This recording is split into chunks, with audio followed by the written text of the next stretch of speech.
Oke, yakin nggak ada yang mau didiskusin dulu ini? MSCI lah, HELT lah. Udah nggak kaget ya itu banyak ya. Bagus lah kalau itu. Berarti emang bikin jurnal kalau itu. Oke, nah pertama saya jelasin dulu. Ini udah jelas ya. Ini kenapa kok penting ya. Biar kita aware sama market itu ada apa gitu kan. Nah ini Mina tadi langsung ARB tuh. ARB nggak kelihatan itu.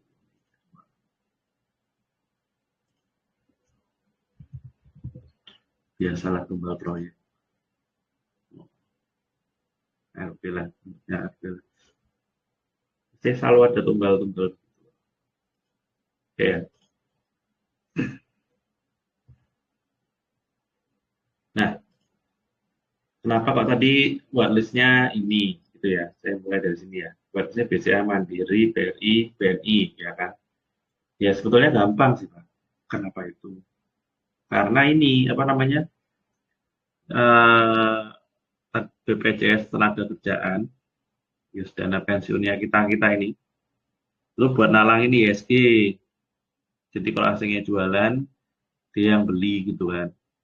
Nah kebetulan kan damai nih. Semoga Maret besok kesimpulannya tidak turun ke frontier market ya. Nggak ada tanda seperti itu sejauh ini. Nah, karena itu ditambahin jatahnya buat beli saham, ya kan, si BPJS Ketenagakerjaan itu dan antara itu. Nah, mereka itu kan bolehnya beli yang di LQ45 gitu kan ya. Di LQ45 itu kan namanya indeks kan kadang ada saham yang bisa keluar kan atau bisa masuk. Nah, yang jarang banget keluar ya otomatis bank ini toh. Ya udah tinggal pilih itu aja buat. Oke, gimana? Masalahnya tidak tahu Pak. Mohon maaf sekali, kita tidak tahu akunnya dan antara itu di sekuritas apa, kode nasabahnya apa, kita tidak tahu dan tidak akan diberitahu gitu. Nah, cuman yang kita tahu, yang data-data publik aja, data publik dijelaskan kalau dia itu diperintahin, dikasih mandat oleh Pak Prabowo untuk apa namanya, masukin uangnya ke saham, gitu kan. Nah, yang dibeli apa? Yang dibeli justru yang di LQ45. Nah, mereka kan kalau beli saham kan nggak mau disalahin tuh, biar nggak kayak kasusnya Asabri dan kawan-kawan kan. Nah, belilah dia LQ45 ya, kemungkinannya sangat kecil untuk dikeluarkan dari indeks LQ45. Ya apa tuh? Paling gampang ya saham, begitu. Nah, kalau ditanya tracing aktivitas dan antara, itu nggak bisa karena nggak bukan informasi publik, gitu. Kenapa bukan informasi publik? Lah itu memang udah kebijakannya mereka, bukan terserah saya gitu. Masalahnya begitu. Nah, gitu ya. Jadi kita nggak bisa tahu sedetail itu. Kebetulan adanya begitu ya sudah. Kita cuma bisanya melogika aja nih, gitu kan ya. Mungkin dia pakai brokernya BRI Sekuritas, sebelumnya ada Darsat, atau Mandiri Sekuritas, mungkin banyak sekuritas kan nggak tahu, gitu ya. Yang tahu ya orang yang kerja di dalam barat dan itu pun yang penting-penting, nggak semua orang yang mereka tahu juga, gitu ya. Gimana Pak Nara? Kejawab nggak ya kira-kira? Apakah terjawab pertanyaannya? Siapa? Pak Nara? Jawab enggak? Halo? Halo? Jawab enggak? Semoga kejawab ya. Suara saya masih masuk kan ya? Oh ya, gimana? Silakan.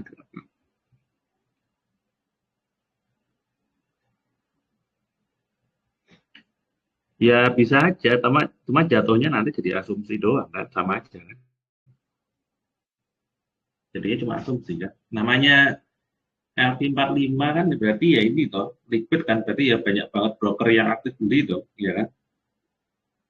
Jadi ya kalau mau kayak gitu ya sama aja kayak lihat top broker aja di pasar yang paling banyak transaksi, paling ya itu lagi tuh, ya kan. Jadi ya apa ya, nggak bisa detail gitu loh, sama aja gitu loh, gitu. Gitu jawabannya ya, sementara yang bisa saya jawab itu sih. Gitu ya.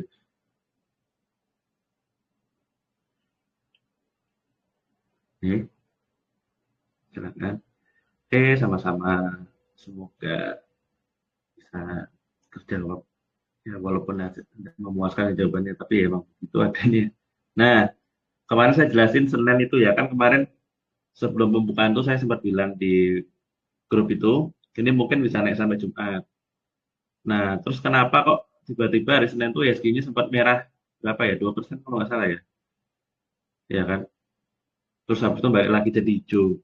Nah, itu gini, hari apa sih? Hari Rabu kalau nggak salah ya. Itu karena begini, sederhana sebetulnya. Cuma saya lupa bilang. Mungkin ada yang takut kali ya pas itu. Sudah.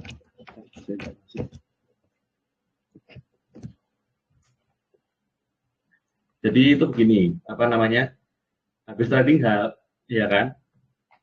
Ya kan? Sempat 2 kali toh tertinggalnya itu toh. Hari Senin dan Selasa apa ya. Nah, itu pasti banyak sekali yang orang yang pakai margin itu belum ke for sale semuanya gitu loh. Ya kan? Nah, kalau belum ke for sale semuanya, ya besoknya dilanjut for sale begitu. Nah, karena di for sale jadinya turun, pagi-pagi turun, terus setelah saya for sale besok berikut apa namanya jam-jam berikutnya naik. Nah, itu kenapa? Kenapa kok kemarin itu saya apa share grafiknya itu, grafik buat ini ya, teknikal tarik garis itu kayak biasanya. Itu pakainya weekly, nggak pakai daily, ya kan? Sebentar, coba saya buka ya. Contohnya apa? BCA ya. Nah, itu kalau kalian perhatikan kemarin, yang saya share itu weekly kan.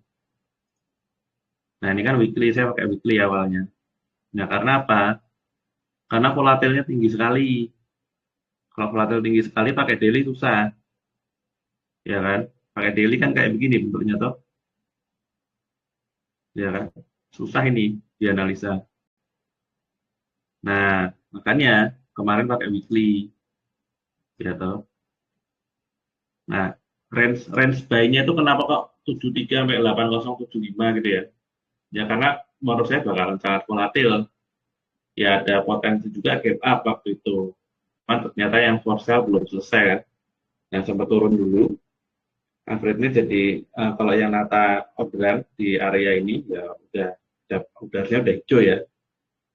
Tuh, saya termasuk yang nata orderan satu lot tapi banyak gitu. Nah, itu. Jadi average-nya kalau saya ada di sekitar 7.500 lah. Berapa itu ya? Pokoknya di bawah 700 sekitar segitu. Gitu. Nah, kemarin juga BBRI juga pakai weekly, ya kan. Nah, udah mau breakout nih, nggak tahu nih lanjut apa enggak ya. Terus BBNI, kalau BBNI kuat karena ada agenda buyback, ya. Nah, oke.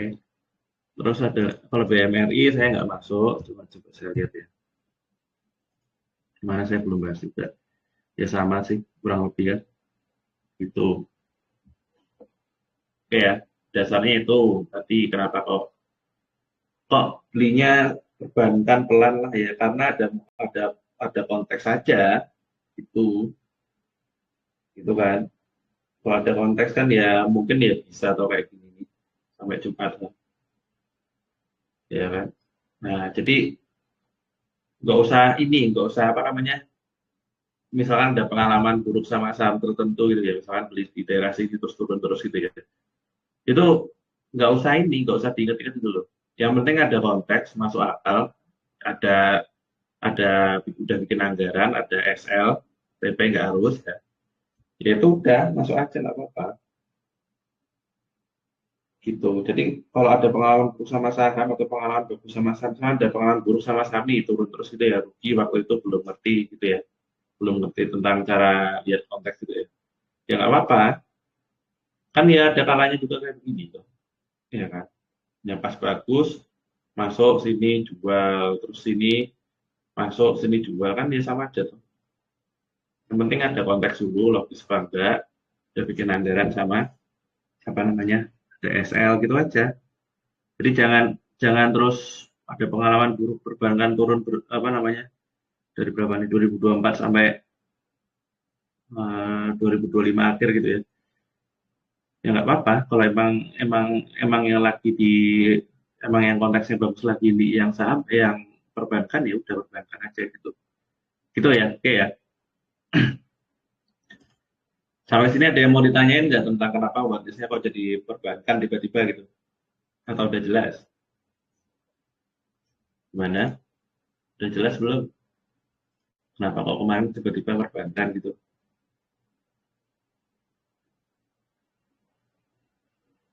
Udah jelas belum? Kalau minta mau diulang ya nggak apa-apa, santai. Oke, belum ya? Atau udah jelas? Oke, kalau udah jelas kita apa namanya lanjut jelasin ini yang tampilan baru. Jadi saya ulangin ya. Ini ini yang tentang edukasi saya belum isi kontennya. Saya mau rencana mau buat YouTube biar ada visualnya biar jelas. Oke, tapi nanti saya masih belajar. Nah, ini intinya kalender ini kalau ada yang baru masuk ya. Ini kita bisa ini namanya aplikasi Notion. Cuma kalian tinggal perlu buka linknya ini aja, udah bisa lihat sama persis kayak gini. Cuman bedanya kalian nggak bisa edit. Nah ini yang bisa edit saya sendiri. Anda cuma bisa edit only gitu, kayak website biasa gitu loh. Nah ini tuh tampilan kalender. Nah ini yang ada poin-poinnya ini kalau saya nemu berita yang menurut saya punya pengaruh ke pasar lumayan. Terus saya upload di sini. Nah isinya apa sih? Misalkan ini ya, kita ini ya. Ini isinya kan dia kena kasus gitu kan. Nah, terus saya tandain. Saya sebetulnya juga nge-share juga di grup WA, sering di grup WA. Cuman kalau nge-share saya cuma nge-share linknya doang, nggak kayak tandain ini. Ini kan ada tandanya sentimen, bearish, risk off gitu ya. Nah, kenapa kok ini masuknya sentimen, ya kan? Karena apa namanya? Kan ini kan tulisannya terpampang jadi tersangka tuh, ya kan? Berarti ya polisi menganggap ini kriminal gitu kan. Nah, ya udah berarti kan sentimen tuh maksudnya. Bearish itu artinya kenapa? Karena jelek gitu kan. Nah, kalau risk off itu kan berarti ini nge-trigger orang-orang untuk keluar dari sini gitu loh, duitnya gitu kan. Ya sudah, oke ya. Nah, saya biasanya ngupdate ini sebelum jam 9 atau enggak kalau ada berita di tengah apa namanya di tengah jalan, maksudnya di jam pasar, eh, bisa masukin aja, tuh, gitu ya. Nah, harapanku yang udah di sini, udah terutama yang udah ikut FGD lumayan sering, itu udah tahu cara bacanya ini, sama cobalah latihan buat kayak begini. Ini aplikasinya gratis, namanya Notion itu ada di PC, ada di web, ada di apa namanya Android atau Apple, ada semua gratis. Fungsinya apa sih buat jurnal? Biar kita tuh aware gitu loh, aware terhadap apa terhadap pasar tentunya, kan ada apa aja gitu loh. Bukan berarti kita apa namanya ada yang bagus ini terus langsung beli gitu enggak ya. Cuma kita tahu nih, biar tahu nih ada konteks apa sih yang lagi digencarin narasinya gitu kan. Nah, jadi tiap hari selalu aware ada apa aja di pasar, tapi bukan berarti tiap hari harus transaksi gitu ya. Hari ini saya nggak ada transaksi, cuma kemarin. Senin aja, itu pun pakai pending order. Gitu ya. Nah, oke. Okay. Sampai sini jelas ya. Kayak apa namanya? Kayak Pak Yohanes itu ditiru. Dia juga apa namanya? Selalu buat kayak gini. versi dia sendiri atau sama persis, saya kurang tahu. Nah, yang jelas harus buat kayak gini. Sebisa mungkin buat kayak gini, luangin waktu buat kayak gini, biar apa nggak FOMO gitu ya. Oke, nah sekarang tampilan berikutnya nih. Ini ada risk on, risk off balancing. Itu maksudnya apa sih? Nah, kita lihat nih dari kondisi generalnya. General itu dalam arti kondisi apa aja sih? Nah, ini ada kondisi likuiditas dan volatilitas. Ya, likuiditas itu jadi eh, apa namanya, uangnya itu ada apa enggak gitu loh buat dukung saham itu bullish gitu ya. Nah, dalam arti gini, misalkan nih bunga bank sentral turun, ya kan? Nah, itu kan artinya kan eh, ngutang jadi murah gitu loh. Ya ibaratnya istilah kerennya cost of money lah, gitu kan. Pernah dengar ya? Sering baca, kalau sering lihat berita itu ya. Nah, contohnya gini, misalkan nih bunganya itu sekarang kan 4,75, jadilah misalkan 3,5 gitu kan, turun 1% atau banyak itu. Itu artinya gini, kalau nabung bunganya ya sekitar itu, kalau utang bunganya sekitar itu kan jadi lebih murah dari yang sebelumnya 4,7 kan. Nah, artinya apa? Kalau banyak utang jadi murah, orang berani utang terus ekspansi bisnis gitu loh. Nah, kenapa kok berani ekspansi bisnis? Karena konsumernya juga kalau ngutang buat beli rumah atau buat beli apa ya, kartu kredit, pakai kartu kredit itu kan, bunganya lebih murah, jadi lebih lebih punya buying power untuk membeli sesuatu. Makanya dengan bunga yang turun itu, apa namanya, dari segi perusahaan itu dia berani ngutang buat ekspansi karena konsumernya punya buying power gitu ya. Karena itu doang sebetulnya. Nah, artinya apa? Artinya ya potensi si emiten itu labanya naik ya, ya besar gitu. Jadi kalau nungguin laporan keuangan telat ya. Jadi harus lihat likuiditasnya ini mau dibawa kemana gitu ya. Oke ya, sampai situ ada yang mau ditanyain nggak tentang likuiditas nih? Kenapa kok perlu dilihat nih kok pakai makro segala ngapain gitu ya? Nah, yang mau tanya kalau mau ditanyain tinggal ini aja, apa namanya? Tinggal chat aja di Telegram gitu ya. Nah, ini saya ada buat barusan. Nah, saya tandain risk of risk on ya. Nah, kalau di The Fed ini potensinya itu masih risk on gitu ya, karena dari data-data inflasi yang mereka kumpulin itu cenderung apa namanya udah mulai terkendali gitu. Kalau Bank Indonesia masih risk off karena dia belum berani ada statement buat nurunin bunga. Ya kan kalau di penjelasannya macam-macam, tapi kalau menurut saya karena dulu apa rupiahnya melemah gitu. Jawabannya itu sebetulnya. Nah, kalau kalian mau lihat detailnya, tinggal buka ini. Nah, ini obrolan saya nge-prompt AI buat nge-prompt si ChatGPT ini buat jelasin dan nyari datanya gitu ya. Nah, ini tinggal buka aja nanti bisa lihat percakapan saya atau mau dilanjutin juga bisa. Yang debat juga sama gitu ya. Debat ini Amerika. Kenapa sih kok perlu uh, mantau dolar gitu ya? Karena gini, Pak. Kita kan ada ekspor ini tuh, ekspor bahan mentah gitu kan. Terus juga ada banyak impor juga gitu kan. Ya kan. Nah, itu acuannya pasti pakai dolar gitu loh. Suka nggak suka begitu, mau nggak suka sama US ya terserah. Cuman yang jelas itu kita itu ekspor impor masih pakai dolar gitu loh. Oke ya. Jadi suka nggak suka sama Amerika, misalkan imperialis ya kita kan di sini trading kan, iya kan, bukan jadi ini toh pengamat politik toh. Jadi ya udah, sementara yang berkuasa itu ya kita lihat itu aja gitu ya. Nah, maksudnya gimana nih? Kalau misalkan nih The Fed nih nurunin bunga ya kan, berarti kan sama kayak tadi kan. Nah, emitennya itu bisa aja ekspansi ke Asia Tenggara, mungkin salah satu Indonesia karena apa? Tenaga kerjanya murah gitu kan ya. Nah, itu kan juga nanti bagus juga tuh buat ke Indonesia kan. gitu loh. Jadi makanya perlu dilihat juga, atau enggak rupiahnya menguat gitu ya. Rupiahnya menguat sehingga asing masuk ke Indonesia itu nggak khawatir dengan spread apa namanya mata uangnya. Jadi misalkan nih asing lihat, wah kelihatannya bulan ini rupiah menguat bisa 0,3% gitu ya. Nah, dia akhirnya masuk ke saham Indonesia, taruhlah yakin untung sebulan 2%. Ya kan? Berarti kan tadi 2 tambah 0,3, 2,3% toh. Nah, semisal kalau balikannya gimana? Misalkan nih, rupiahnya melemah gitu ya. Asingnya memperkirakan sebulan ini kelihatannya rupiah melemah 0,5, tapi ada potensi cuan 2% juga sama. Ya itu, jadi kan dia untung bersihnya jadi 2, 2 kurangi 0,5, jadi 1,5% kan. Nah, makanya kenapa kok penting nih?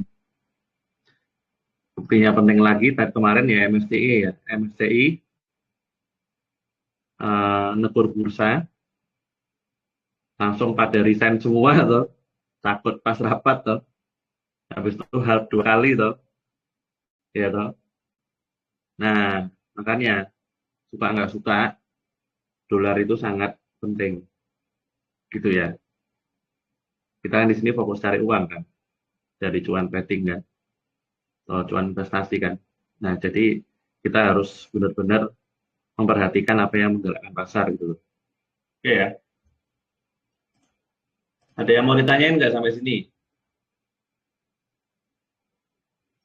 Nggak ada? Belum ada? Oke, kalau belum ada kita lanjut lagi. Ini kena, nah, habis itu berikutnya fiskal sama agenda politik. Ya, kenapa kok itu penting? Karena gini, misalkan likuiditas ada nih, ya kan? Mas, uangnya kan ada buat anggaran belanja negara gitu loh, APBN itu loh, ya kan? Nah, itu kira-kira mau dikerahkan ke mana, atau enggak ada kebijakan eh, pajaknya direndahin, misalkan nih yang rumah itu pajaknya diliburin, ya kan? Itu kan termasuk agenda politik dan fiskal tuh. Jadi gini, bedanya gini, kalau moneter itu urusan bunga dan perbankan itu masuknya ke moneter. Jadi moneter itu bangsanya bunga-bunga bank itu, oke ya, atau bunga acuan itu ya. Nah, kalau fiskal dan agenda politik itu pengaruhnya ke APBN gitu. Nah, oke ya. Nah, ini sementara ketemunya risk off. Mau lihat detailnya sama, tinggal kayak ini aja. Oke ya. Nah, itu saya udah suruh AI si ChatGPT ini buatin tabel yang anggarannya paling banyak, program pemerintah yang anggarannya paling banyak sampah yang paling dikurangi atau malah dihilangin. Gitu ya. Berdasarkan data terkini gitu ya. Oke ya. Oke, oke sebentar ya kita bahas itu sebentar ya karena masih enak ya. Ya emang betul. Eh, Free float itu kan bisa nambah kalau dimiliki masyarakat. Tadi kan artinya dijual. Ya konsekuensinya harganya jatuh atau atau rek isu. Tapi kalau rek isu kan jadi delusi, gitu ya. Nah makanya strateginya ini kalau kalian perhatikan tuh emiten-emiten ini ya. Setiap setiap setelah halt itu kemarin tuh, itu mulai dari Senin itu beritanya tuh banyak banget yang rencana buyback gitu ya. Tujuannya untuk mengimbangi dia harus jualan saham treasury-nya mungkin ya, atau revisi karena nebitin saham baru kan. Biar orang nggak takut untuk beli gitu loh. Karena buat satu-satunya cara buat naikin free float ya itu tadi harus jualan ke publik. Nggak ada cara lain. Makanya digempur sama berita buyback gitu kan. Nah ada berita buyback itu, misalkan tadi ada tower, terus ada apa lagi itu kemarin. Dilihat di grup WA aja ya. Nah itu kenapa kok saya nggak rekom beli itu? Ya karena mereka itu berusaha menyeimbangi juga sama tekanan jual yang harus mereka lakukan karena bukan naikin free float gitu loh. Itu ceritanya. Nah, tadi kan berarti pertanyaan keduanya apa tidak akan menjatuhkan harga saham? Ya caranya biar nggak menjatuhin berarti harus cari pembeli kan. Nah, caranya ya pakai nyebar berita buyback itu gitu. Ya, betul. Dia kan tulis cuma rencana tuh. Ya kan. Kesampaian apa enggak ya enggak tahu tuh. Kan masih rencana. Nah, itu kan semoga semoga retailnya itu mau beli gitu loh. Kan habis toh, berarti kan harus dikasih sesuatu yang fantastis gitu kan. Ya buyback berapa triliun gitu ya. Berapa miliar, ratusan miliar. Kok kurang mantep gitu ya kayaknya ya. 2 triliun, 5 triliun gitu. Tapi rencana loh ya. Ibaratnya kayak tanda kutip disclaimer. Jadi kayak gitu. Ya demi naikin free float emang harus kayak gitu. Masalahnya berhasil apa enggak saya tidak tahu. Nunggu Maret kesimpulan MSCI bagaimana. Gitu. Gimana Pak Nara? Ini apa namanya? Jawab enggak?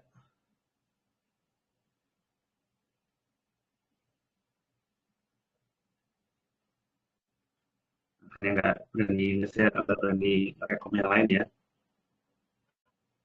Nah ya,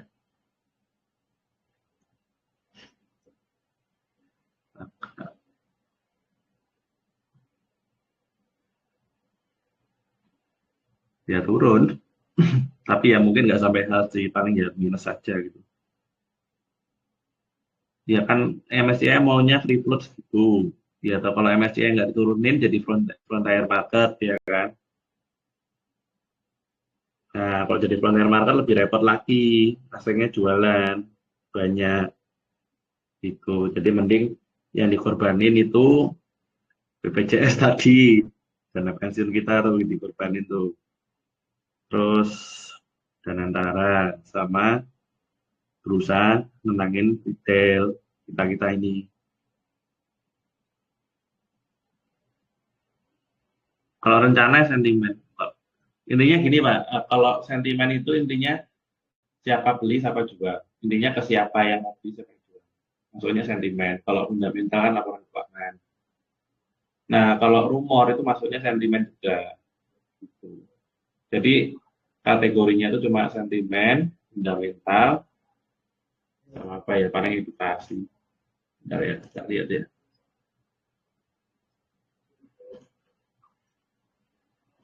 Nah ini loh, sentimen, fundamental, edukasi, psikologi ini kalau ada yang bahas psikologi trading gitu ya.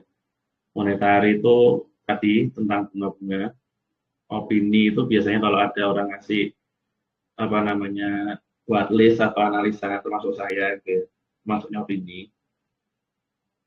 Nah, indeks forecasting ini ya analisa tapi di ISG-nya atau di S&P 500 gitu. Itu maksudnya sentimen, rumor juga masuk sentimen. Gitu ya. Enggak apa-apa, pelan-pelan. Oke, gimana? Terjawabkah pertanyaan?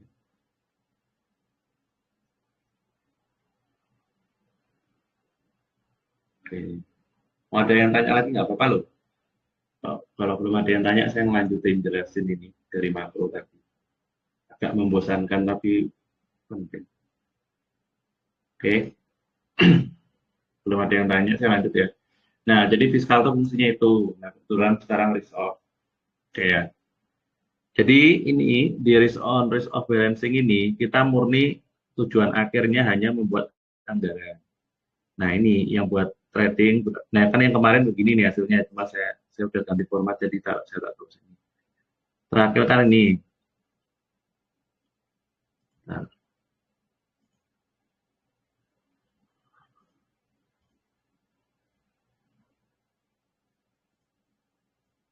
nah ini loh. Terakhir itu ini kalau nggak salah. Ini kan 50-50 ya kan. Nah kalau 50-50 itu artinya apa? Artinya berarti eh, uang yang kita buat trading buat cari cuan itu kalau dari 100 juta 50 juta, yang lainnya buat beli yang aman-aman, contohnya IRDPU, RDPT, suatu utang negara kayak gitu, gitu kan. Gitu. Jadi tujuannya buat bertahan, yang penting nggak rugi gitu loh. Ya kalau risk off itu, kalau risk on itu nggak apa-apa rugi, yang penting kita bisa ngejar potensi keuntungannya gitu. Itu ya. Oke ya. Nah ini kalau mau dibaca, ini penting dibaca aja ini ya. Ini linknya udah saya kasih semua di sini ya. Udah saya kasih di sini. Tinggal dibuka aja nanti tampilannya sama. Oke. Mau ada pertanyaan? Kita lanjut ya. Oke. Nah, berikutnya itu Mr. Market dan margin debt yang berhubungan dengan eh, potensi orang-orang lagi pakai margin atau lagi ngurangin margin gitu ya. Margin itu maksudnya yang trading pakai itu loh, pakai utang itu loh, pakai utang broker itu loh, gitu.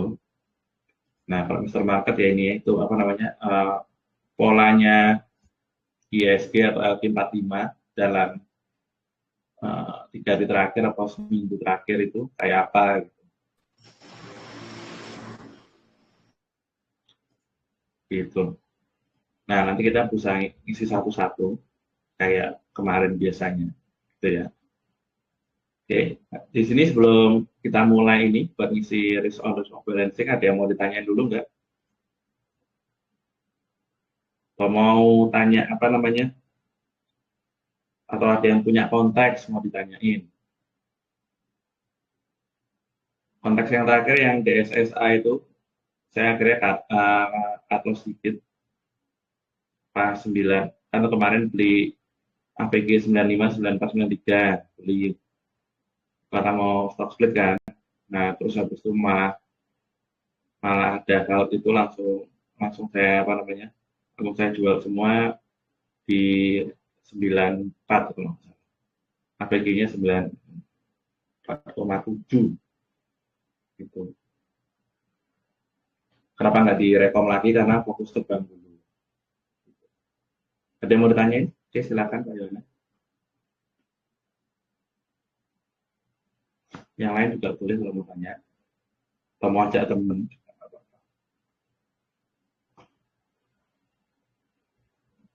Oke, silakan.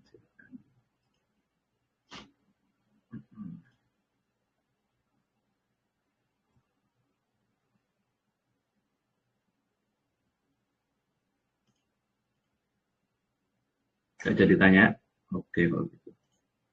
Nah, oke, kita mulai dari liquidity ya. Nah, kita lihat seperti biasa, dolar indeks. Semoga nggak bosan ya, ini ya. Ini karena walaupun membosankan emang penting masalahnya.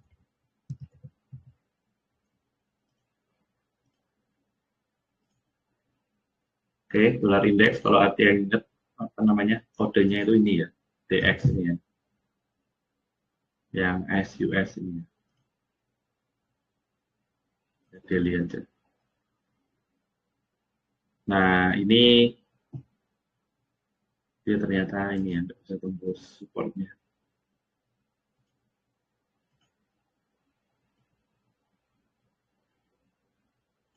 Oke, tapi ada area resist di sini yang jelas-jelas kelihatan ya.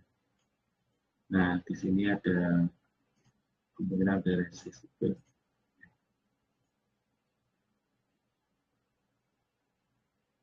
Oke. Ya, ini indeks dolar itu apa? Kalau kalian ingat, itu kalau nggak ingat saya jelasin ini. Jadi eh, dolar dibandingkan dengan mata uang lainnya yang dominan-dominan kayak euro, kayak apa namanya, kayak euro, kayak yen, kayak pound sterling, kayak gitu-gitu loh. Nah, kalau ini menguat, artinya secara keseluruhan itu dolar menguat. Kalau melemah, secara keseluruhan dolar melemah. Nah, cara bacanya gini, kalau misalkan dolar itu stabil melemah kayak gini ya, itu likuiditas lagi banyak gitu loh. Kenapa kok bisa begitu? Kalau turun malah likuiditasnya banyak, karena gini, supply dolar tuh lagi berlimpah gitu loh. Nah, lagi berlimpah sehingga uh, uangnya itu mau masuk ke emerging market lah atau kemana-mana pun atau ke emas segala bisa. Nah ini pas ini kan emasnya juga anjlok kan. Kalau kalian lihat ya pas dolar naik kencang sekali, emasnya sempat anjlok kan. Nah kayak begitu. Nah kalau pas dolar lagi naik ini, itu kemungkinan banyak utang internasional yang didominasi pakai dolar itu lagi jatuh tempo, kan? Lagi hampir jatuh tempo atau lagi jatuh tempo kan. Kalau jatuh tempo kan berarti kan harus dibalikin tuh, ya kan harus dilunasin kan utangnya kan. Nah cara lunasinnya berarti perusahaannya itu butuh dolar, ya kan butuh dolar untuk nutup utangnya yang dolar tadi atau enggak uh, nutup dengan berbikin utang yang dolar baru lagi gitu ya, refinancing istilahnya. Nah kalau rame-rame begitu jadinya uptrend begini. Nah kita kebetulan di sini mantul ya. Nah pas di mantul ini kita bandingin sama gold ya. Goldnya pas crash. Ya ini ya. Ini bilang ya kan. Oh pas dolarnya mantul ini goldnya crash tuh. Kayak gitu loh. Maksudnya begitu. Gitu ya. Nah kalau udah ada yang tahu begini, nah itu mungkin dia bangsanya punya gold itu udah dikurangi posisinya. Biasanya gitu. Ya. Oke, coba lihat pertanyaan tadi apa ya.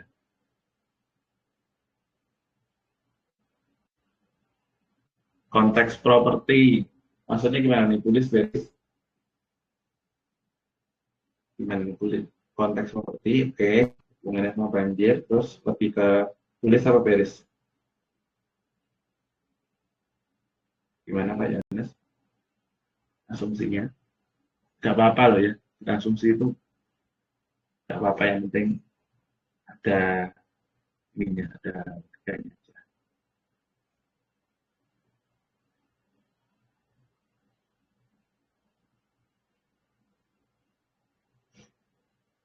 Oke, silakan. Hmm, hmm, hmm.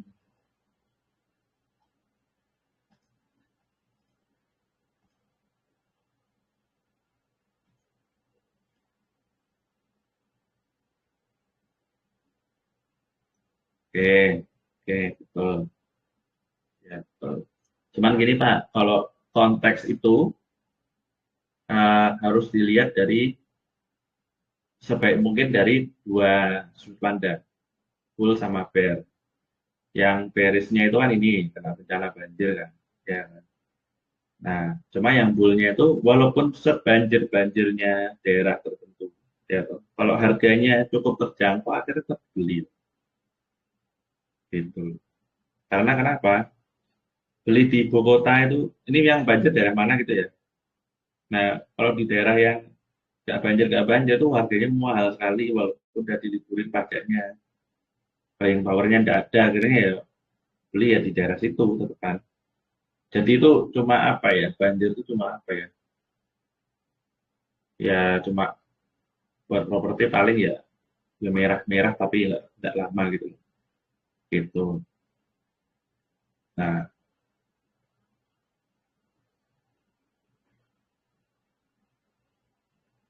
oke silakan. Nah justru toh apa namanya, misalkan memang beneran turun karena banjir misalkan, tapi properti belinya itu pajaknya diliburin, terus habis itu kita lihat tadi itu BI-nya lagi risk on gitu ya. Ya kita cari apa namanya, potensi reversal aja dulu. Cuman kalau sekarang kan saya masih ini masih khawatir besok Maret itu ya, kesimpulannya si MSCI apa ya. Nah, makanya mainnya di aman-aman doang, dan Jumat pun itu kalau ada yang mencurigakan dikit saya jual gitu. Oke. Nah ini berarti dolar indeks udah ya. Terus kita buat apa? Buat kesimpulannya. Nah, kalau dari kesimpulannya ini, eh, ya emang dia udah makro, tapi ada area resist juga di sini. Nah, itu bisa ditembus apa enggak gitu ya. Nah, itu belum jelas sih. The Fed-nya masih risk on. Kalau kita baca tadi ya di sini ya. The Fed-nya masih risk on. Ya berarti mungkin mungkin turun atau sideways lah paling nggak di sini. Gitu ya. Nah, ini saya buat forecast kalian aja ya.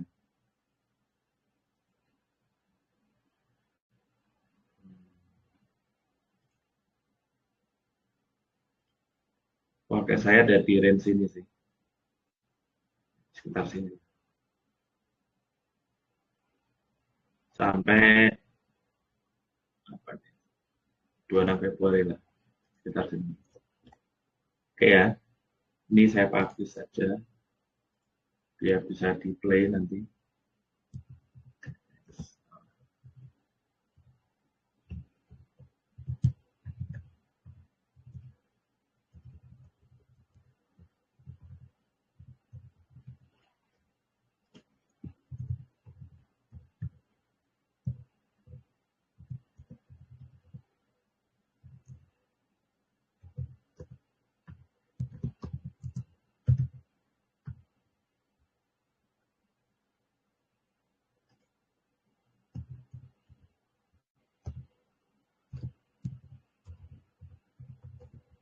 Ini.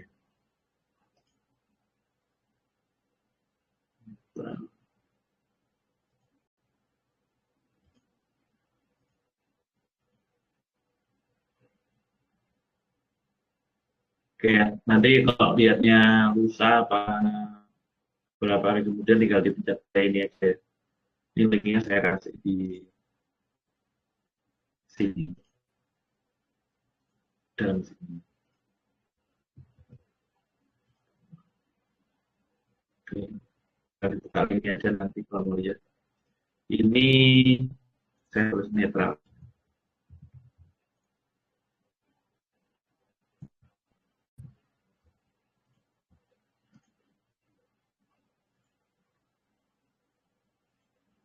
Oke, oke. Sampai sini ada mau tanya dulu nggak? Belum ada. Oh, kita jangan bosan ya. Ini belum langsung masuk ke emiten. Ya karena kita harus buat anggaran dulu toh sebelum belanja toh. Ya kan? Kalau nggak nanti beli-beli ya nggak perlu kan. Nah, oke. Berikutnya kita lihat uh, USD IDR. Oke,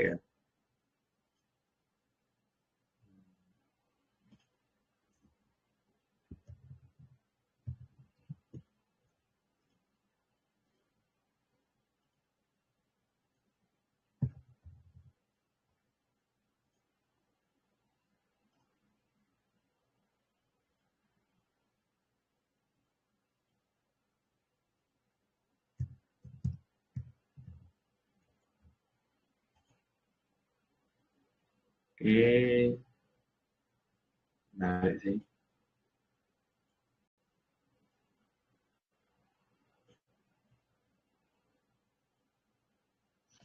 Hmm, masih di tengah-tengah banget sih.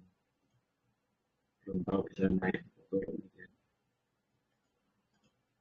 Nah, cuma yang kita tahu sementara kan, si The Fed itu emang mau nurunin bunga, cuma ternyata nggak di 2026 itu dulu asumsinya sampai ada yang 5 kali gitu loh. Kalau 5 kali ternyata cuma 4 kali apa 3 kali, kayaknya di bawah 4 kali mungkin 3 kali, cuma 3 kali aja kemungkinan. Nah, sehingga dolarnya sempat menguat waktu itu.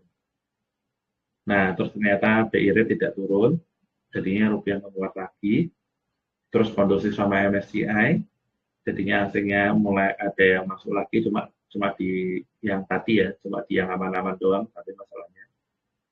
Nah, kalau dari apa namanya sekilas ini masih uptrend, nggak ini ya, nggak tren yang ini nggak patah gitu loh, ya kan?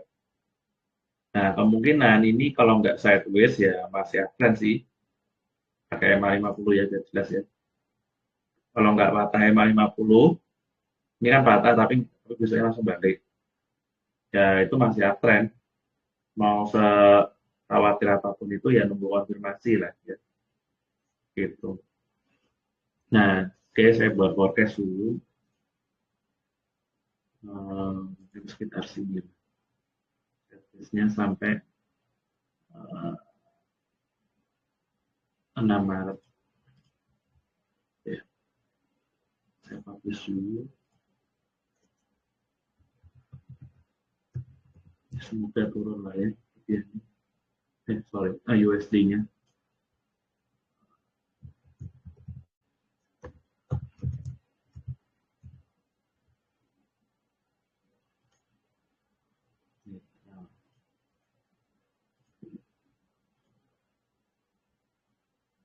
Oke, jadi ya tinggal di play aja ya, keluarin stop angka ya. Kalau keluarin berarti ya play room gitu aja. Oke, masih netral.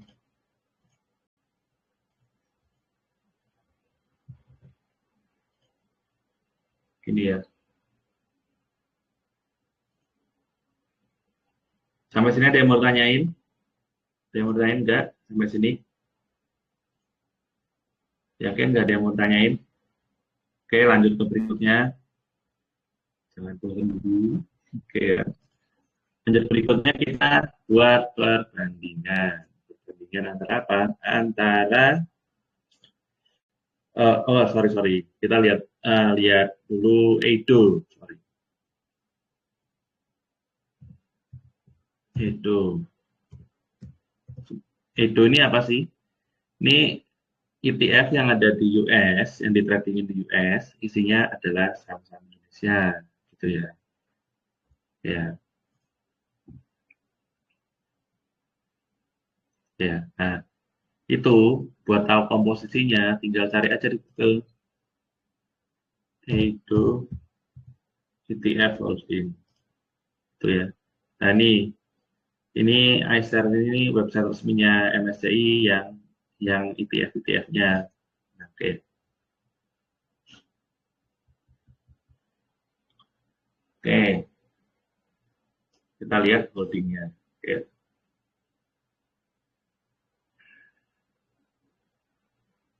Oh, ini kemarin BCA sempat 15% loh. Coba kita lihat ya, tanggal 30 Januari. Oh, 16%. Tanggal 31 Desember, 17%. Kan cuma ini ya, lewat tanggalnya. Nggak bisa yang sehari-sehari gitu. Kemarin saya sempat lihat 15% itu tanggal berapa itu? 20-an Januari. Nah, komposisi terbesarnya ini. Nah, kalau ini asingnya apa namanya tarik, ya kan? Yang paling terdampak ini top 10. Walaupun ini sebetulnya top 10 ini bagus-bagus sahamnya, tapi kalau dijualin ya akhirnya turun, itu ya. Nah, kemarin kan ini kan turun tajam gini kan, gitu segini banyak gitu. Nah, terus habis itu udah mulai damai ya, saya belinya yang top 10 aja di sini kan, karena asingnya nggak jadi apa namanya potensi untuk nurunin jadi frontier market kan kecil gitu kan. Ya, jadi ya di top 10 ini, kalau saya ya cuma kemarin maksudnya BRI sama BNI gitu. Dasarnya itu, jadi nggak susah-susah dasarnya sebetulnya. Ya. Nah, ini cara lihatnya gini nih, sama kayak pakai analisa teknikal aja kayak biasa, susah-susah gitu ya. Karena di US nggak ada broker summary ya. Nah ini ternyata ini ya kalau dilihat ini kita sempat nandain ini di area resist, ada area resist terus tiba-tiba jatuh gitu ya. Bukan berarti area resist sama supportnya ajaib gitu ya Pak ya. Nah cuma kita perlu kalau di sini saya tulis gini perlu ini volatilnya tinggi gini ya, gap-gap ini ya. Kita perlu ini waspada gitu loh. Harus benar-benar apa ya? mantaunya lebih lebih lebih diligent lagi gitu lah, lebih apa namanya, lebih siaga lagi gitu, gitu loh. Nah, kalau sekarang ini apa namanya, uh, udah nggak bikin lower low minimal, tapi ini kan pas ini volumenya turun nih gede sekali ya. Nah, tapi berikutnya sempat gede tapi hijau. Nah, pas merah ini lebih kecil dari sebelumnya, terus lanjut lagi hijau. Ini kelihatan ya, saya gedein ini ya. Oke ya. Nah, ini yang garis ini MA30. Kalau volume di atas MA30 itu artinya lebih besar dari rata-rata volume 30 hari sebelumnya. Tergantung pakai daily atau pakai apa gitu.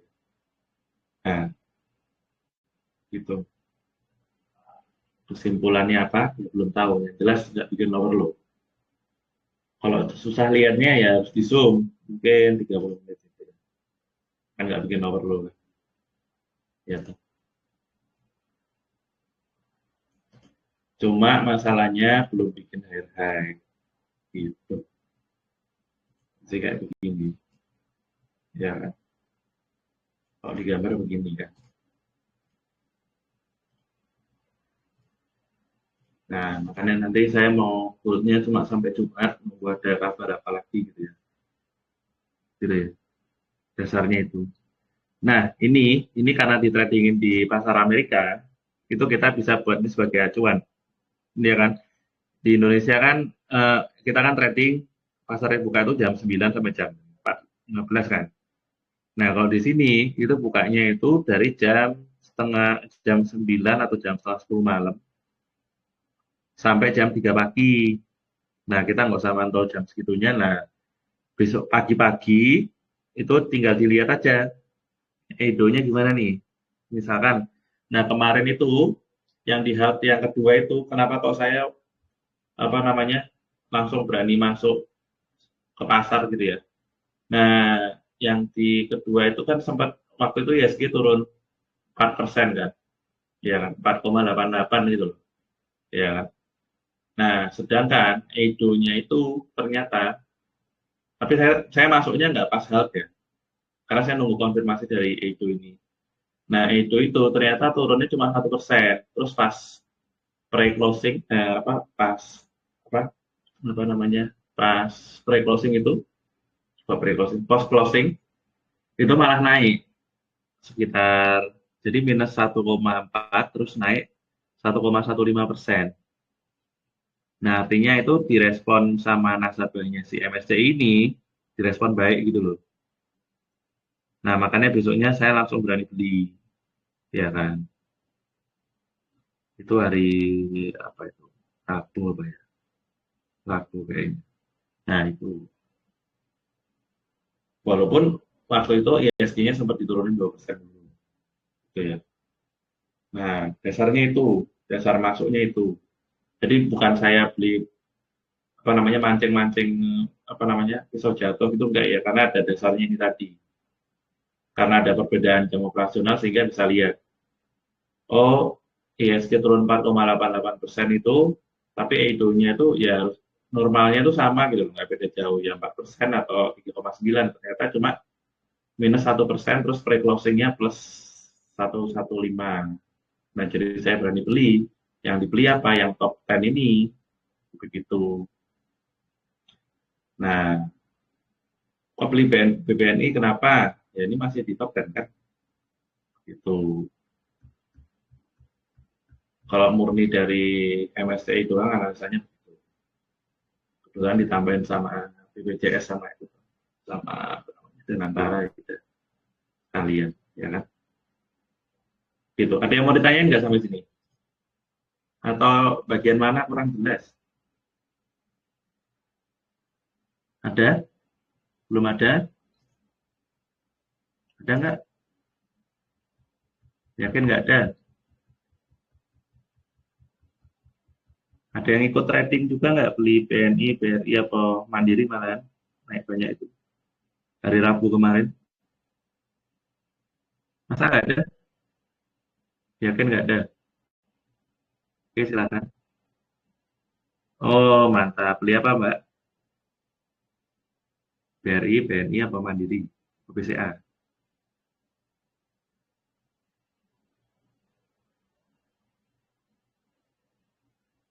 Malah Jumat. Ya, cukup berani sih. Oke, oke, nggak apa-apa. Kalau saya belum berani waktu itu Jumat, karena kan apa namanya belum jelas gitu.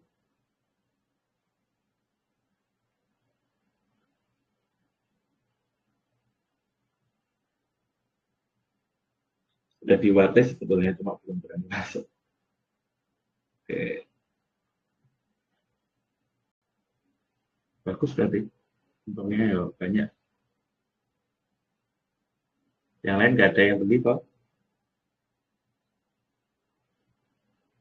Nggak ada. Hmm, oke, sip, sip, sip. Bagus lah. Yang penting sebelum beli itu udah tahu kenapa kok kira-kira bisa naik gitu ya. Jangan terus ngomong apa namanya fundamentalnya bagus lah, iya lah, kamu bisa nggak tahan kalau dasarnya fundamental doang dari 2024 sampai 2025 akhir itu minus terus loh. Kalau cuma bilang fundamental doang berarti bisa nggak ngehold segitu lebih. Kalau nggak bisa ya jangan bilang fundamental gitu ya. Oke, belinya kapan itu? Benaran. Trading apa invest?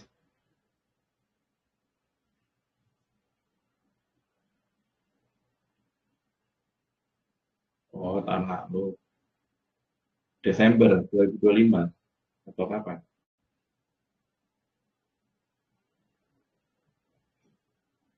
2025 bulan apa kira-kira?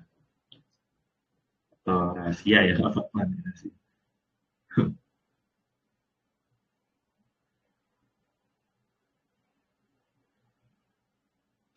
Oke, silakan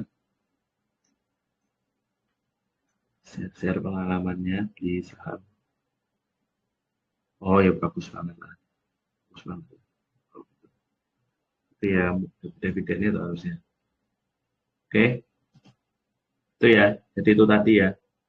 Nah, kenapa kok bisa bisa apa namanya manuver secepat itu ya? Karena tiap hari bikin jurnal dulu, bikin jurnal beginian dulu, ya kan?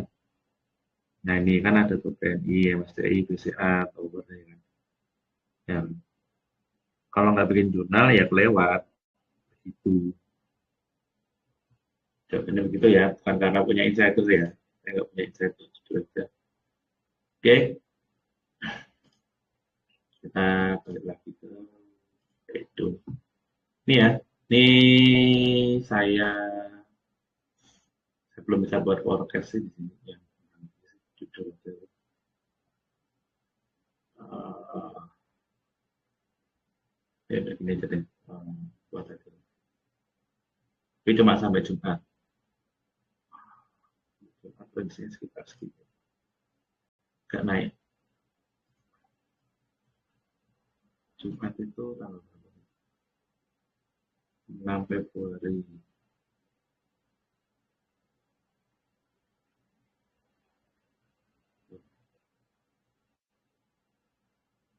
Oh iya, ini pasar guys.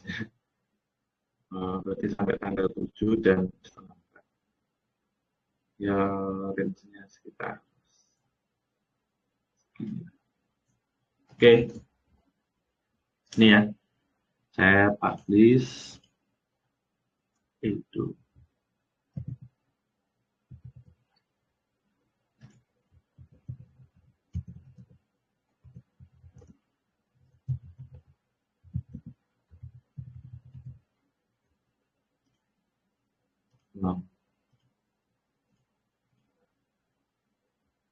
Mau saya buat publik nggak bisa harus bayar. Kalau bedanya kalau publik itu apa namanya bisa di post jadi semua orang bisa lihat tanpa harus dibuka linknya gitu. Bedanya cuma itu doang. Salah ya, berarti salah dulu. Oke, nanti tinggal di play ini ya. Kalau lihatnya besok-besok gitu ya. Oke, copy.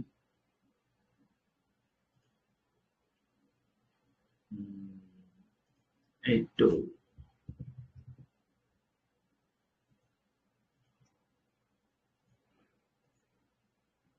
dari diskon.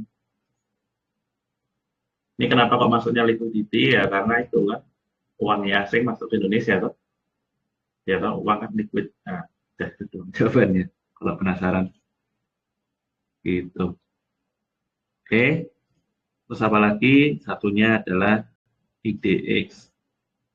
IDX itu loh. Tadi ini kan dari Morgan Stanley, MSCI, dan satunya Vanguard. Gitu. Kita lihat yang Vanguard. Ya.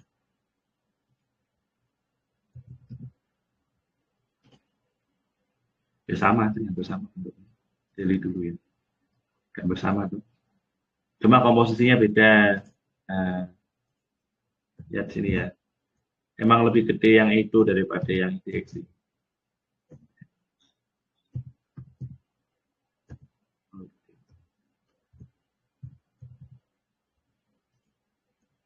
Ini ya, Vanguard nih ya.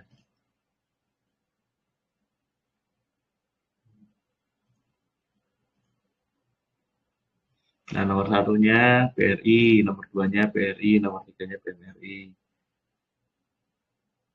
Masih top 10 ini ya. Oke. Oh, oh ada AMMN juga. Nomor dua BRI. Kayak gitu ya. Lihatnya di sini ya. Kalau kalian belum, ini sekalian cara saya kupas.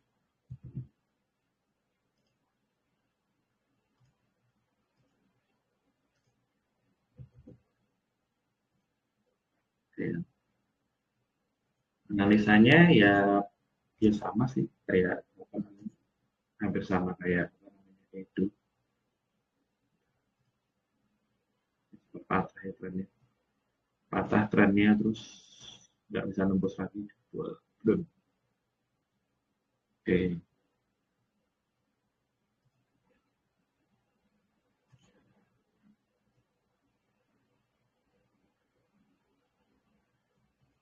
Ini cobain merucut.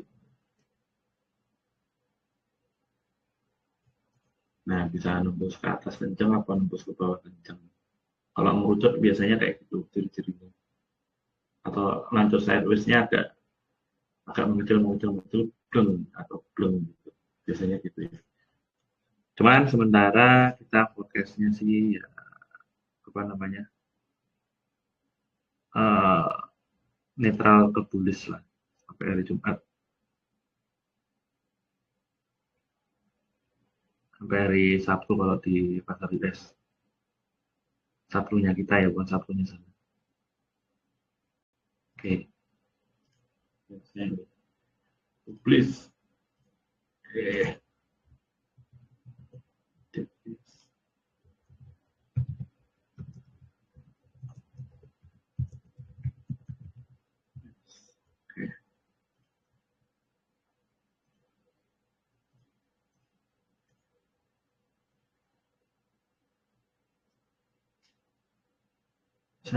Sambil nyoba latihan buat kayak gini ya, ya apa namanya, mantep gitu loh kita belajarnya, sama-sama nyoba gitu loh. Kalau sempat, kalau nggak sempat ya disempet-sempetin, penting soalnya. Oke ya, ini respon. Oke,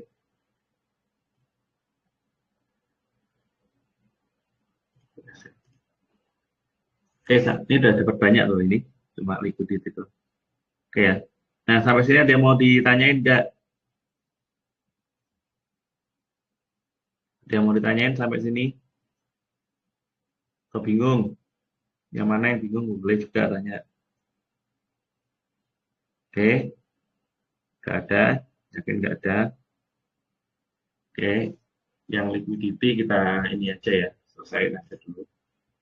Kita udah selesai. Yang liquidity lah, berikutnya apa? Yang Mr. Market ini. Nah, ini nanti salah satu topiknya ini ya. Nanti saya cariin aja di ChatGPT, kalian tinggal lihat aja. Eh, aksi korporasi.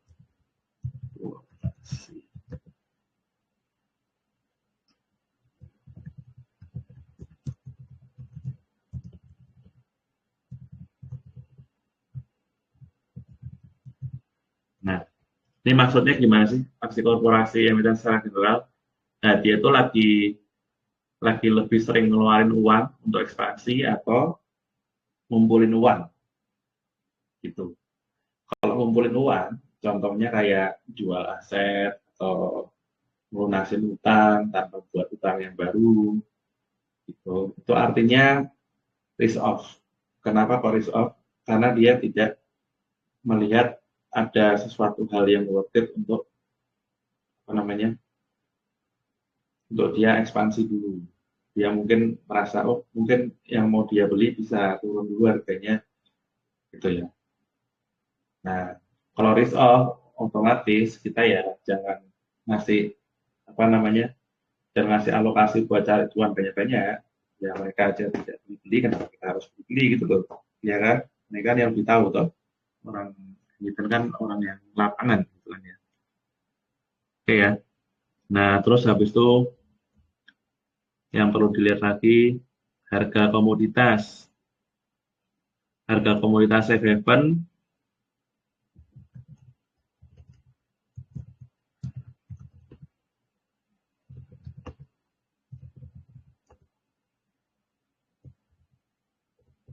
growth. Nah, itu gini lihatnya. Nah, komoditas safe haven itu apa aja sih? Kayak emas, perak gitu ya. Nah, kita lihat nih. Oke ya. Kita lihat yang logam-logam dulu ya. Hmm, kodenya tuh GC kalau emas. Nih. Oke, nah, turun sedikit. Terus habis itu ini saya hilangin dulu MA50-nya. Terus silver ya, ya, ya. Nah, ini dua ini saya hebat maksudnya.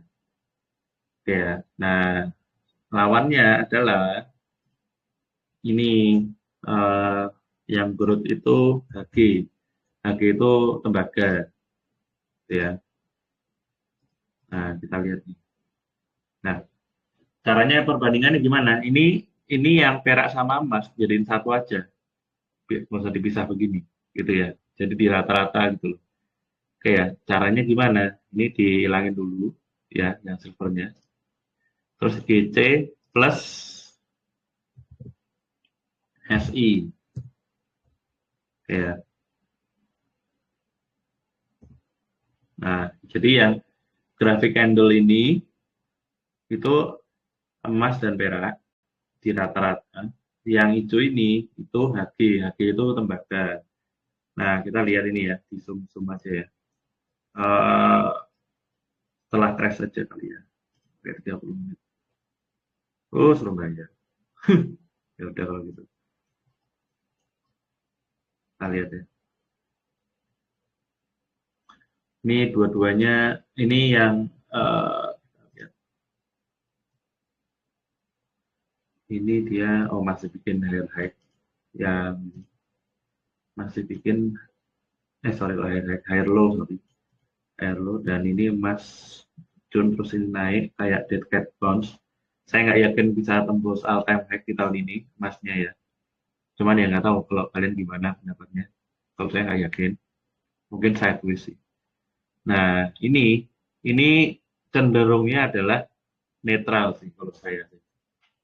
Belum ada yang decisif banget. Nah, ini kan decisif banget nih. Emasnya naik terus, tapi yang sektor yang untuk growth-nya itu apa, logam apa namanya, tembaganya ini nggak se nggak seberapa gitu loh. Nah, kalau kayak gini, ini misalkan yang ini ya, kayak gini ya.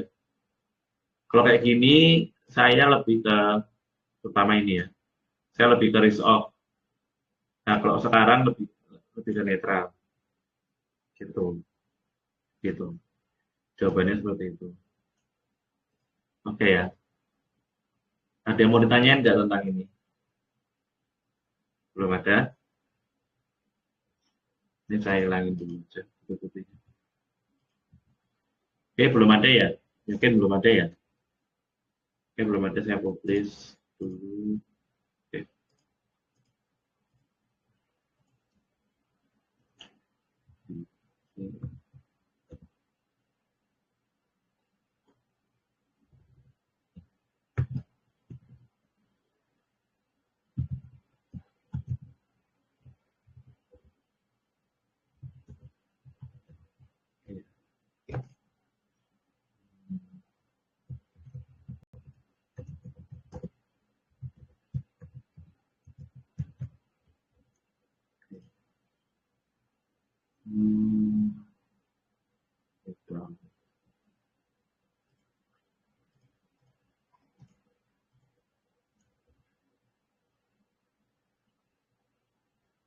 Oke, nanti tinggal di play aja kalau mau lihat ini ya dibandingkan. Oke, terus saya copy. Nah, ini ada dua konteks nanti, nggak cuma ini dua. Satunya lagi dibandingkan dengan harga energi minyak ya. Bisa juga sama uranium. Uranium udah dimulai dipakai sama AI ya, buat pembangkit tenaga listrik. Nah, ini GC sama SI harganya dihapus saja. Diganti minyak. Minyak, minyak, minyak apa itu ya? WTI ya.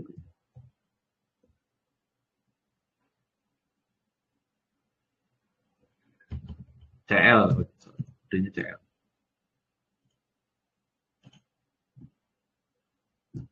Oke. Kita lihat performanya dari tanggal 29. Ini mau saya zoom jadi 30 menit tapi Surabaya. Uh, minyak rebound terus stagnan. Ini masih netral sih Pak menurut saya sih. Masih netral.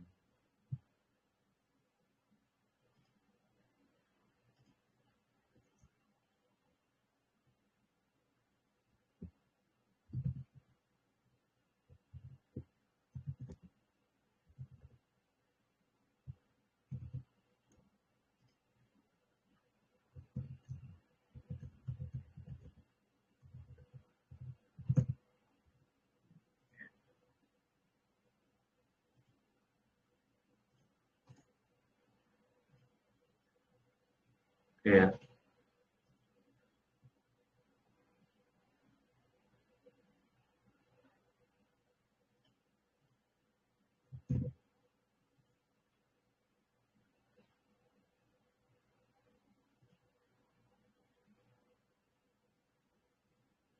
Ini ya, jadi dua-duanya masih netral. Jawabannya adalah netral juga.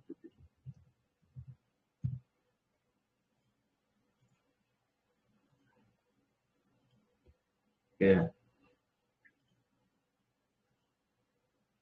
Sampai sini ada yang mau ditanyain dulu nggak? Ada yang mau ditanyain dulu sampai sini? Masih kuat toh? Masih aman ya?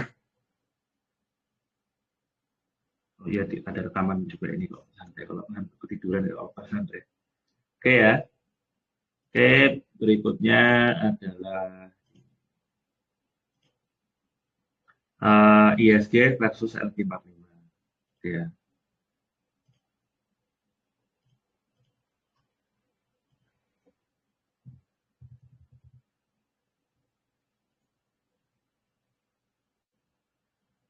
Oke, satunya.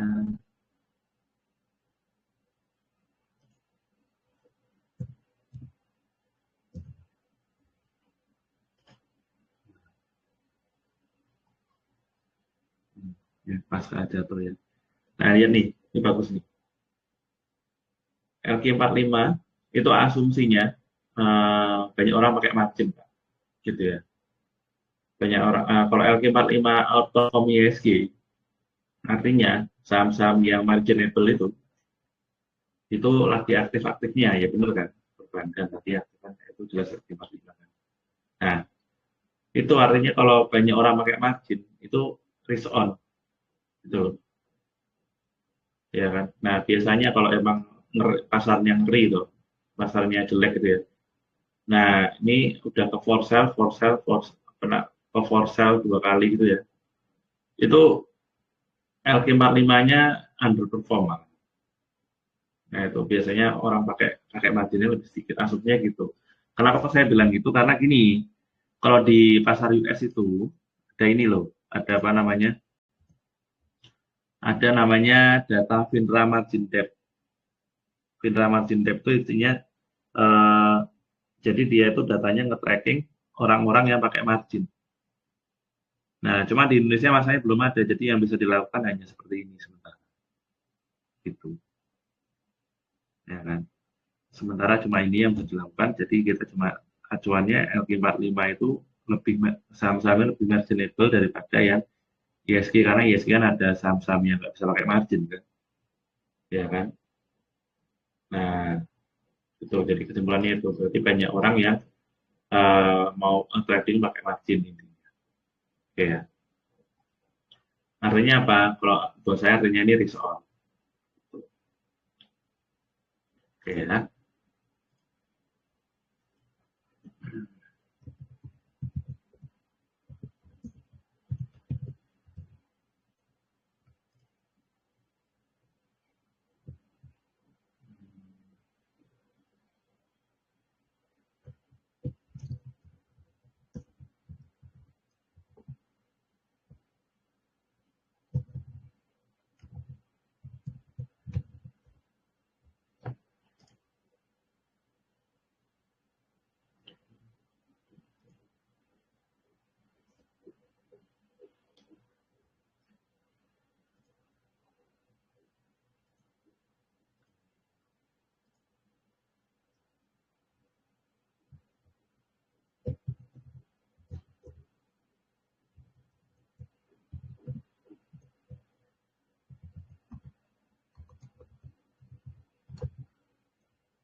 Oke, sampai sini ada yang mau ditanyain enggak?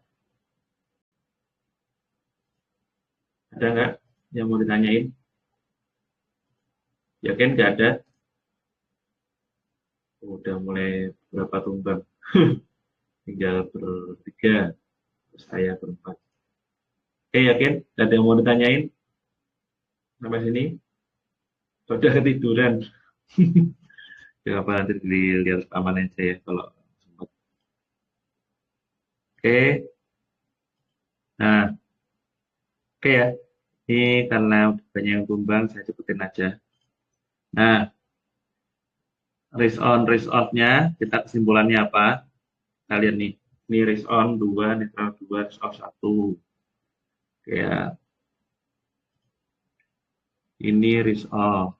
Ya, 4,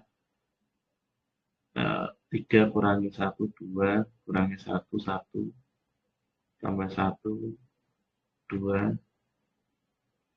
Ini belum saya cek. Nah, sementara ini.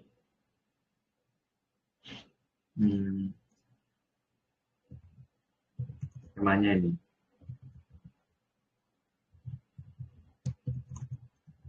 Risk on tapi hati-hati. Saya sampai Jumat riskonnya. Kemungkinan. 45.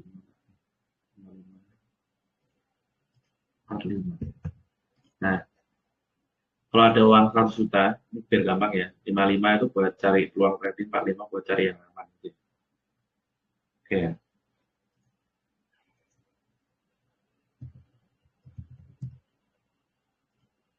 Ya, kesimpulannya ini. Oke. Nah, saya sekarang jelasin lagi. Berikutnya itu gini, wordlist. Nah, ini nanti saya sering isi wordlist yang menurut saya masuk akal buat di tradingin, ya kan.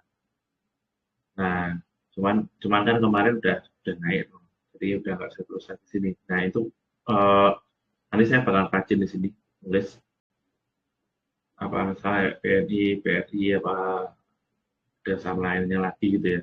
Oke ya. Nah, ini nanti tinggal lihat di sini aja.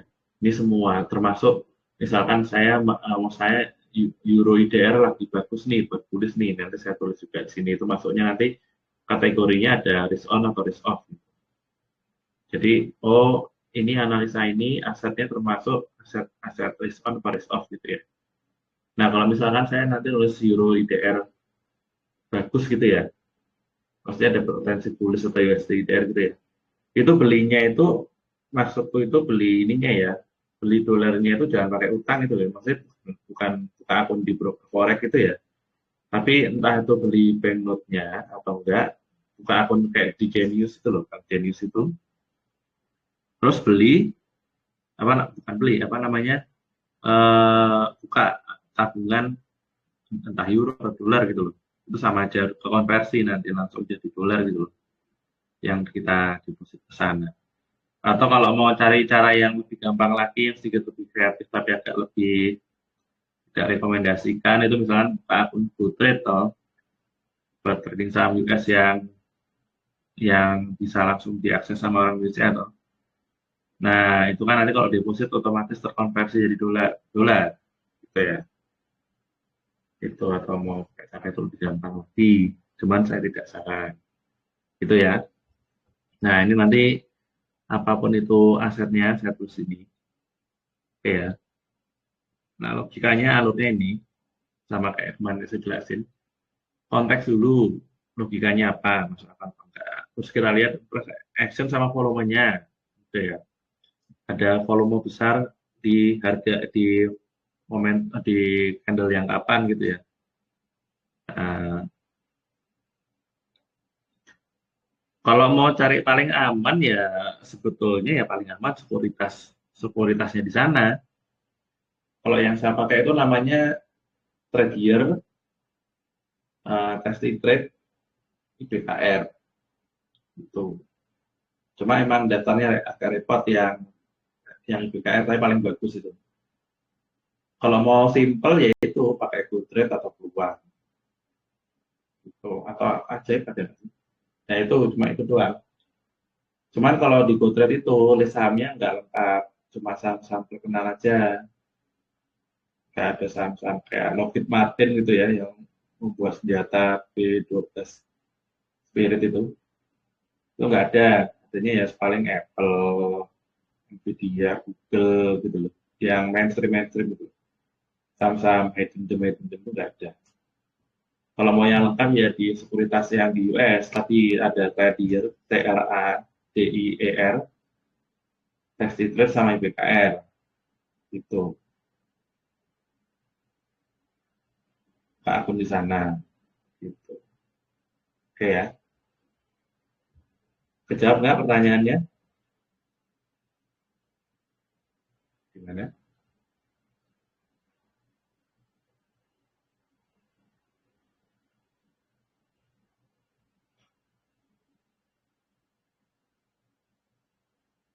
Oke, jawab pertanyaannya. Oh enggak, di sana itu gini, ada ya emang agak repot. Kalau yang ini ya akun di sekuritas yang di Westminster itu nanti ada form namanya W8 band. Itu nanti tinggal cari di YouTube aja cara ngisinya gimana. Itu tapi nggak langsung disuruh ngisi sih. Paling nanti kalau ada beginian data. Cuma disuruh ngisi kalau emang warga negara Indonesia, udah punya wajib pajak, terus treaty-nya tuh perjanjian US sama Indonesia tuh pajaknya berapa persen gitu. Jadi tujuannya biar biar gini, biar nggak double pajaknya. Biar di US udah dengan pajak, di sini dengan pajak lagi kan. Gitu kan. Nah itu, jadi nanti cuma ngisi itu, di scan, atau di foto pakai cam scanner itu, kirim lagi ke brokernya pakai email. Jadi, ya emang agak repot, cuman kita bisa akses pasar terbesar dan terliquid, terefisien di dunia toh. Ya, kenapa enggak? Ya, gitu kan. Kalau ini dolar gitu, mending dicoba-coba aja. Kalau repot ya kayak putri atau peluang itu. Itu. Nah, kalau menurut saya sih penting ya. Oke, gimana? Kejawab nggak pertanyaannya?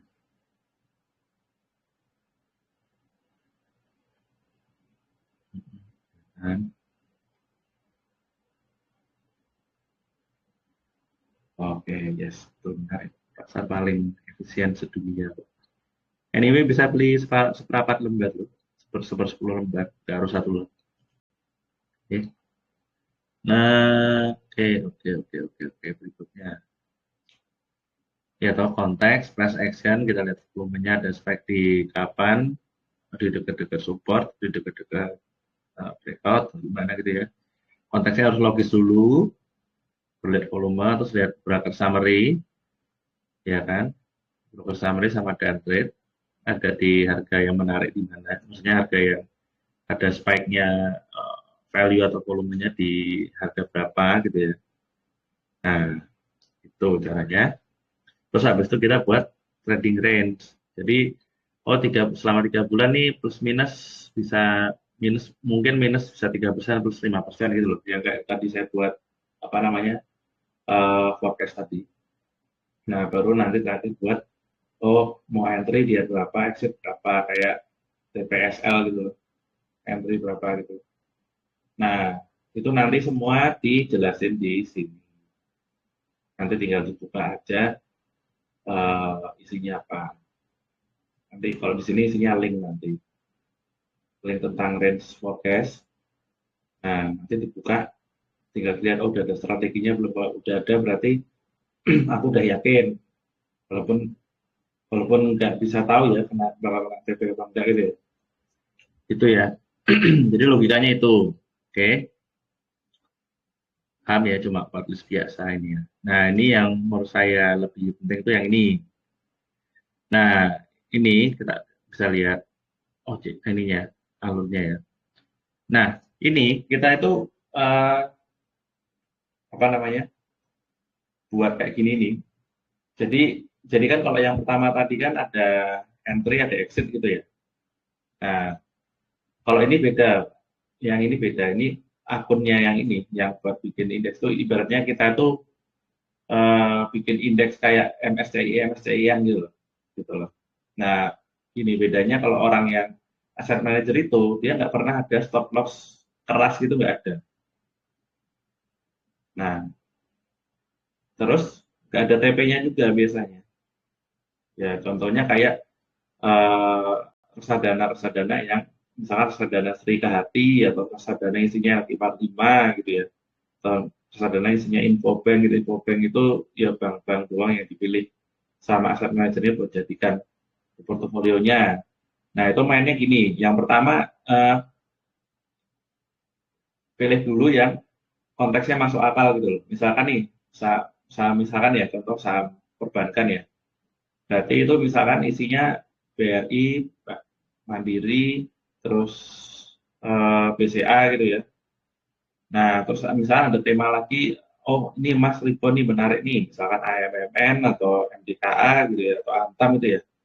Nah, itu dijadiin satu semua dikasih alokasi nih. Misalkan alokasinya 10% dari total modal gitu ya. Jadi modelnya sama persis kayak gini kita mainnya.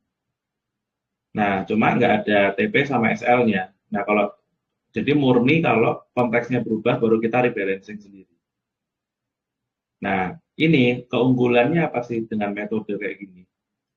Dengan metode kayak gini itu karena kita yakin temanya, yakin apa namanya, nggak ada TP sama SL. SL artinya ya itu udah jadi kayak indeks aja bergeraknya gitu loh.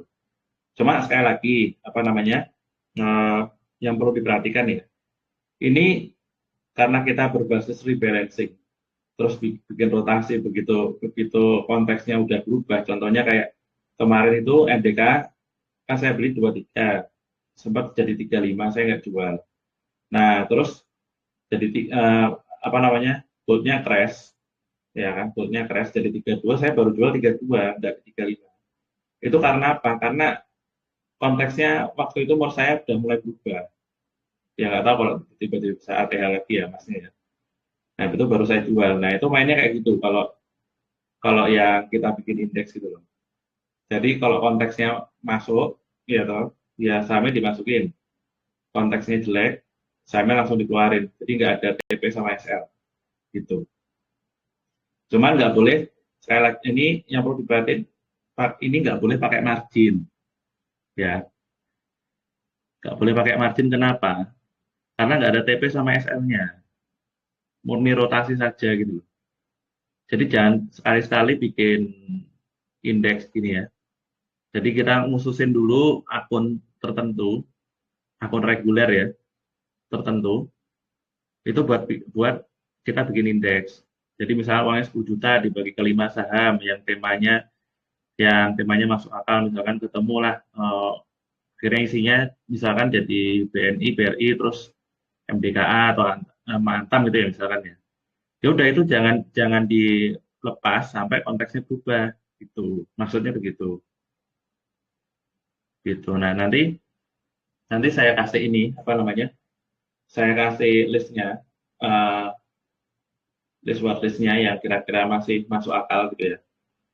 Nah, entah kalau kalian mau niru ini aja, nanti saya kasih logiknya itu apa, alokasinya berapa. Nah, mungkin juga ada juga misalkan kayak misalkan nih ada BRI, BCA, terus Antam, terus MDKA misalkan gitu ya. Nah, terus ada lagi misalkan eh, Euro IDR gitu ya, beli Euro juga ya, itu buat ngebalance kalau indeksnya ini ternyata salah gitu loh. Jadi dalam indeks itu ada tulis Euro juga atau dolar gitu misalkan ya. Nah, di sini nanti ada alokasi-alokasinya. Ini saya belum buat karena saya belum ada keyakinan ini. Belum ada keyakinan pasarnya nggak volatil gitu. Itu nanti paling setelah Maret lah. Setelah MSCI declare sesuatu gitu. Oke ya. Nah, jadi major index itu cara mainnya kayak gitu. Kelebihannya kita bisa santai banget ya. Yang kedua, kelebihan yang kedua lagi tidak bingung buat apa namanya keluar masuk gitu loh. Ya kan? Ya selama konteksnya nggak berubah ya nggak usah dijual gitu loh.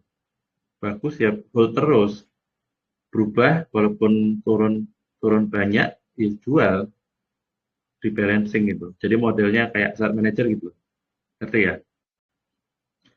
Ada yang ditanyain nggak tentang ini? Ini nanti perlu saya contohin tapi kebetulan belum ada whitelistnya karena saya cuma mau hold sampai Jumat dulu, agak takut sama Maret besok. Gimana? Ada yang mau tanya nggak tentang ini? Ini baru. Oh, tinggal 3 orang. Nggak apa-apa lah nanti saya jelasin nanti. Oke, nggak ada ya. Jadi ini ya. Jadi eh, punya akun reguler tuh kalau bisa 3 ya. Satunya buat trading biasa, yang overall watchlist ini, satunya buat ini, satu buat ini. Tapi kalau misalkan, nah ini saya jelasin nih, yang berikutnya yang paling terakhir ini. Ini kalau menurut kalian, porto kalian tuh besar, menurut kalian aja loh ya, saya nggak nentuin angkanya ya. Ya itu ya tiga-tiganya harus jadi ada akun reguler khusus buat ini. Ini komposisinya kayak gini 50 30 20. Ya kalau akunnya besar misalkan 2M itu ya. Ya kita fokus bikin indeks saja. Indeks utama sama indeks minor. Minor itu konteksnya udah ada, cuma belum ada konfirmasi di technical atau di broker summary gitu misalkan ya. Nah, itu masuknya ini. Alokasinya 30%. Kalau uang 100 juta berarti 50 juta indeks utama, 30 juta indeks indeks minor, yang berikutnya trading-trading biasa 20% gitu. Nah, kalau kalian merasa portofolio kalian besar, gitu ya. Kalau kalian merasa portofolionya sedang-sedang aja, ya cuma 2 ini fokusnya. Jadi akun reguler yang buat indeks yang major, yang utama, yang udah ada konfirmasi juga, sama satunya trading-trading yang pakai TP sama SL itu, gitu. Nah, kalau uang kalian sedikit, berarti kan harus sering keluar masuk. Ya udah 100% di momentum sama konteks trading yang keluar masuk pakai TP sama SL itu. Gitu. Cuma gitu aja sih kampanye. Tapi saya rasa ini penting. Gitu ya. Karena kalau TPSL itu walaupun udah dipasang kan tetap harus dipantau kalau ada gap kan tetap harus terus manual kan, iya kan. Nah itu bisa aja kalian lagi sakit itu kan, lagi sakit nggak bisa tanpa market gitu, ya kan. Nah makanya itu fungsinya kalau uangnya banyak, masa uangnya banyak, ya ini harus ada 3 ini komposisinya demikian. Uangnya lumayan banyak, uangnya dikit ini. Nah kenapa kok uangnya dikit ini? Misalkan nih uangnya berapa ya? Kalian punya penghasilan sebulan taruhlah 8 juta misalkan. Nah, buat trading 5 juta. Nah, 5 juta itu kalau minus 50% kan 2,5. Masih bisa dicari gitu loh maksudku dengan earning kalian segitu. Nah, kalau uangnya besar, maksudnya penghasilan taruhlah 8 juta tapi buat buat di pasar 100 juta kan besar loh itu. Ya itu jangan jangan trading yang ini, maksudnya jangan 100% ini yang pakai TP sama. Saya harus mulai belajar buat mikirnya kayak aset manager gitu loh. Kan kan kalau kalian lihat sendiri kan LQ45 sama ISG itu pada akhirnya kan naik. Ya. Nah, kenapa? Karena rupiahnya kan turun dan nah, jadi ada emang harus buat eh, indeks yang isinya saham-saham yang emang ada temanya dan kalian yakin gitu loh. Gitu. Tapi jangan sekali-sekali bikin indeks ini dipakai margin ya, gitu ya. Karena nanti kacau semua nanti kalau kayak gitu. Oke, gimana? Sampai sini ada yang mau ditanyain nggak?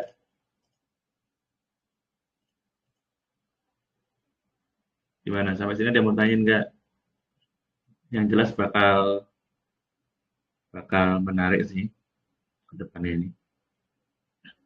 Ya, peluang setidaknya. Gimana ada yang mau tanyain sampai sini?